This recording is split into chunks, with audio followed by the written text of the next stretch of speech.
इस वक्त एक अहम खबर सामने आ रही है। आम आदमी पार्टी में मंत्री अतिशी शराब घोटाले को लेकर पीसी कर रही, क्या कुछ कह रही, आइए सुनवाते हैं। मॉडल कोड ऑफ कंडक्ट का बहाना बनाकर किसी भी मीटिंग में आना बंद कर दिया है, चाहे वो कितने ही इंपॉर्टेंट मुद्दे पर हो। आखिरी चीज हमने देखा कि किस तरह से एक 20 साल पुराने केस को उठाकर दिल्ली के मुख्यमंत्री अरविंद केजरीवाल के निजी सचिव को बर्खास्त कर दिया। तो ये सारे लक्षण दिखा रहे हैं कि एक बहुत बड़ी साजिश हो रही है, दिल्ली की सरकार को गिराने की साजिश हो रही है, अरविंद केजरीवाल की सरकार को गिराने की साजिश हो रही है और दिल्ली में राष्ट्रपति शासन लगाने की साजिश हो रही है। और यही कारण है कि अरविंद केजरीवाल जी को झूठे आरोपों के साथ, फर्जी आरोपों के साथ, बिना किसी प्रमाण के ईडी ने गिरफ्तार किया है, केंद्र सरकार ने गिरफ्तार किया है। क्यों? क्योंकि भारतीय जनता पार्टी को ये पता है, वो ये जानते हैं कि वो कितना भी जोर लगा लें, वो दिल्ली में अरविंद केजरीवाल को हरा नहीं सकते हैं।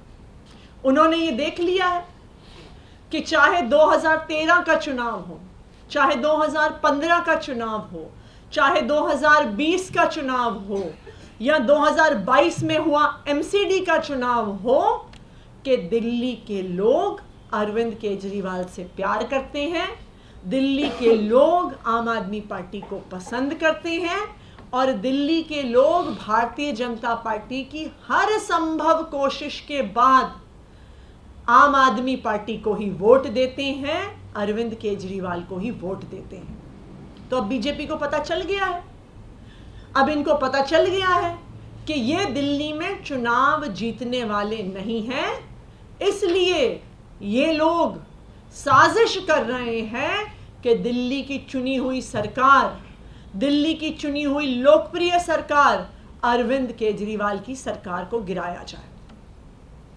दूसरा कारण, अरविंद केजरीवाल की सरकार के खिलाफ जो ये षड्यंत्र हो रहा है, वो है अरविंद केजरीवाल की सरकार के काम।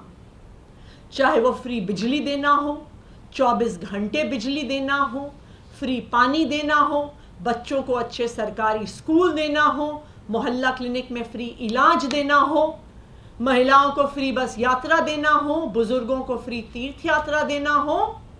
इन लोगों को पता है कि ये कितनी भी कोशिश कर लें, दिल्ली छोड़िए, किसी भी अपने राज्य में ऐसी पॉलिसीज को लागू नहीं कर पाएंगे।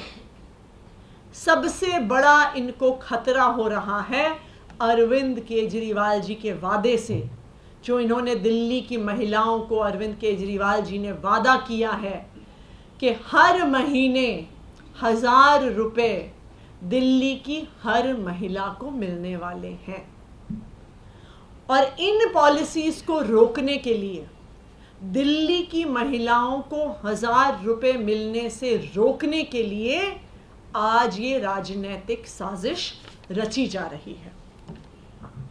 लेकिन मैं भारतीय जनता पार्टी को चेतावनी दे दूं कि दिल्ली में राष्ट्रपति शासन लगाना गैर कानूनी होगा, गैर संवैधानिक होगा और दिल्ली की जनता के जनादेश के खिलाफ होगा।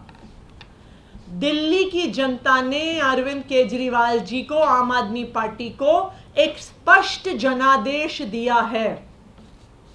इस जनादेश के तहत कुछ ही दिन पहले 17 फरवरी को दिल्ली विधानसभा में फ्लोर टेस्ट करके, कॉन्फिडेंस मोशन लाके अरविंद केजरीवाल की सरकार ने अपनी मेजॉरिटी को साबित किया है।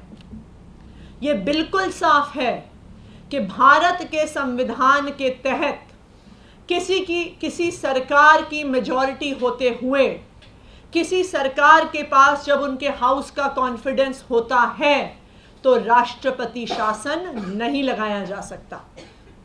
2016 में भी उत्तराखंड में जब राष्ट्रपति शासन लगाया गया था तो उत्तराखंड हाई कोर्ट ने फ्लोर टेस्ट ऑर्डर किया था और सरकार के पास फ्लोर टेस्ट में कॉन्फिडेंस मोशन सक्सेस होने के बाद राष्ट्रपति शासन के आदेश को खारिज कर दिया गया था। अरविंद केजरीवाल के पास दिल्ली विधानसभा में ओवरवेलमिंग मेजॉरिटी है। अरविंद केजरीवाल दिल्ली विधानसभा का ओवरवेलमिंग कॉन्फिडेंस एंजॉय करते हैं।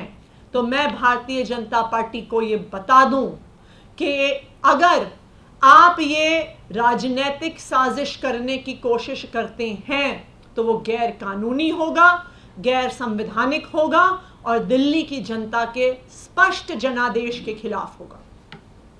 दूसरा, मैं दिल्ली के लोगों को भी बताना चाहती हूं कि आपको इन राजनीतिक साजिशों से डरने की जरूरत नहीं है।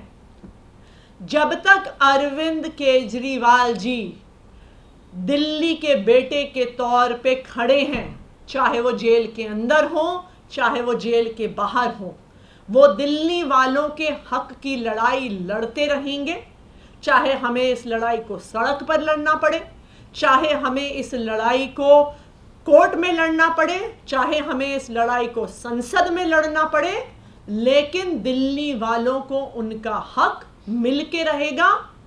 दिल्ली की महिलाओं को जो अरविंद केजरीवाल जी ने 1000 रुपए महीने देने का वादा किया है, यह अरविंद केजरीवाल की गारंटी है